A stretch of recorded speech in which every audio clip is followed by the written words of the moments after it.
е новото Mitsubishi L200. Един от малкото автомобили, останали на пазара с истински офроуд възможности, но каквото и да се говори, трябва да се увериме сами. Трябва да видим също и как е да се движиш в града с 5-метрово чудовище. Предстои един реален тест в реални условия, така че гледайте.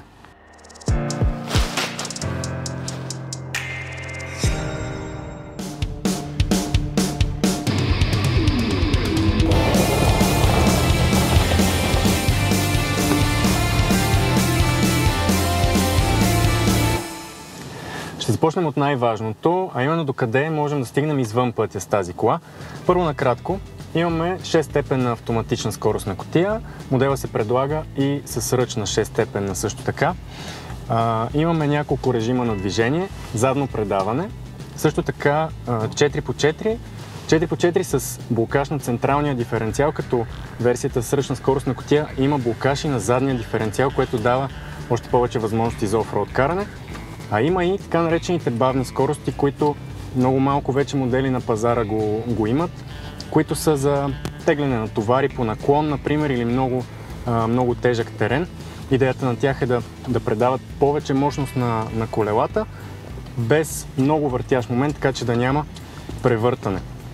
Сега има и няколко режима на офроуд движение, като те са за сняг, кал, чакъл и пясък. Там въртящия момент се предава по различен начин, отново за да се избягва затъване. Има и система за спускане по наклон с постоянна скорост, която като я активираме, поддържа скоростта, с която сме се движили, е много удобно, особено за офроуд и за всякакви наклони. Всъщност, защото поддържа скоростта без да се налага да държите спирачката, което е много удобно и щадящо колата също. Имахме възможността да изпробваме L200 на доста различни терени, и през кал, и през вода, и през чакъл, през много дълбоки коловози и до момента не срещнахме никакви трудности. Успява да изкачва наклони. Има 2,2 литров дизелов двигател с 150 конски сили, които само въпреки теглото на колата, което е около 3 тона, има доста мощност при изкачване на наклони и то при доста хлъзгави и всъщност каквито и да е настилки, при нас не срещна никакъв проблем. Преди да продължим, ще ви разкажа за една нова за България услуга, която се казва Car Vertical и е особено полезна, ако си търсите автомобил на старо. Услугата ви позволява да видите пълната история на един автомобил само по номер на шаси или VIN номер. Въвеждате го в уебсайта и получавате пълната история с регистрации за происшествия, за кражби и какво ли още не. В момента ще разгледаме един пример за Volkswagen Passat, който в момента най-вероятно е в отлично състояние, но само преди 2 години е изглеждал ето така.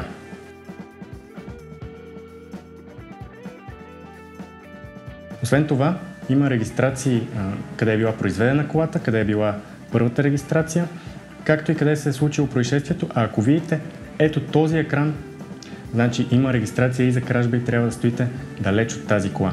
Има данни също така за пробега и това показва, ако евентуално е бил връщан километража.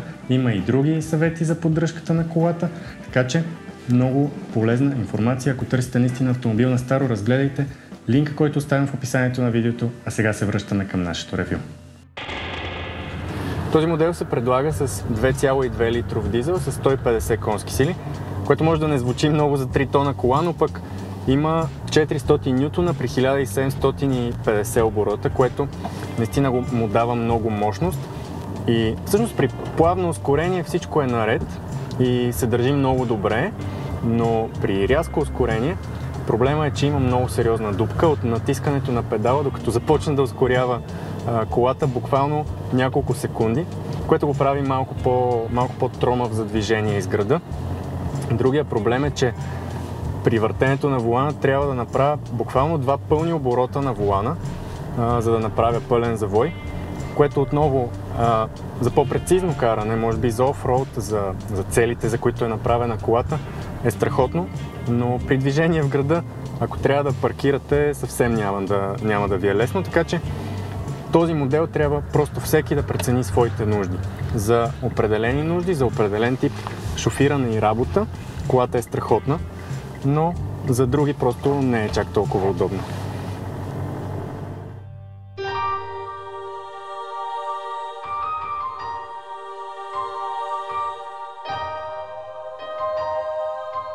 Отвън също има доста промени, доста по-модерна визия. Харесва ми от Mitsubishi как го описват. Ако беше човек, щеше да е с квадратна челюст и широки рамене. Достатъчно показателно, но все пак освен агресия има и доста класа, доста хромирани елементи, блести от всякъде, LED фарове, красиви големи джанти, хубави стъпенки отстрани, които освен хубави естествено са и удобни, като цяло доста в крак с тенденциите е колата. Тази крива линия между кабината и карусерията, която си е запазена марка на модела и стои много добре.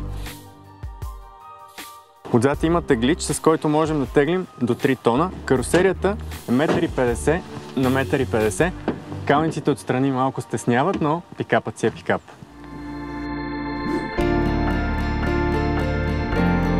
Като цяло доста пространство тук. Естествено логично за такъв тип автомобил. Не бих казал, че на някой изобщо ще му липсва място. Освен това, доста качествени материали са използвани. Волана всъщност е същия като и в Outlander. Ако не сте гледали неговото ревю, кликнете на линка, който излиза горе в момента вдясно и вижте и него.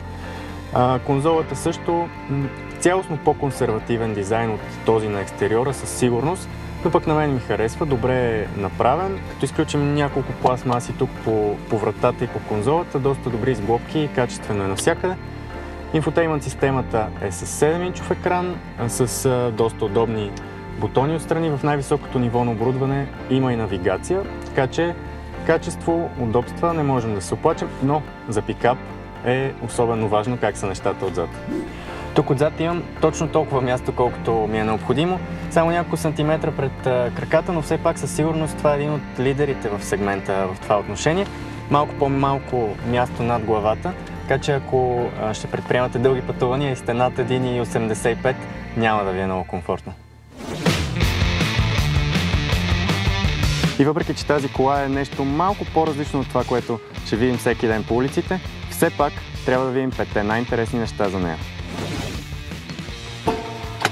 Ако това е една от малкото коли, които сте виждали с 2 капачки, не се чудете.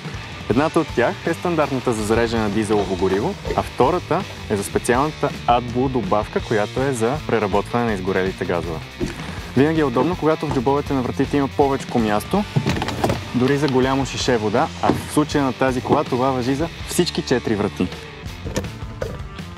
До всяка офроуд машина е доста важно да има ето такива калобрани, а в случая на L200 явно вършат добра работа, защото дори след реките и калните коловози, през които преминахме, колата си е съвършено чиста.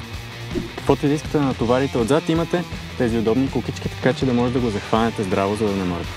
Говорейки за височина и пътен просвет, може би ако ви говоря в сантиметри, ще ви е малко трудно да си го представите, затова ще ви покажа, че праговете са високи точно колкото литър и половина шише с вода, а отзад, след като си сложа шишето, имам и още една педя място. Цените на новото Mitsubishi L200 започват от 60 000 за базовото оборудване с ръчна кутия, а с най-високото ниво на оборудване, автоматик и офроуд функционалностите е около 80 000, но за мен абсолютно си струва. Цените на конкурентите са горе-долу сходни, така че не е нито евтин, нито надценен, но има възможности, които със сигурност много малко други коли ги имат и ако отговаря на вашите нужди, определено няма да съжалявате. Не забравяйте да се абонирате за канала ни и да ни последвате в социалните мрежи за още ексклузивни материали. Оставете ни коментар отдолу с вашето мнение за тази кола или ако искате просто да ни споделите нещо. Благодаря ви и до скоро!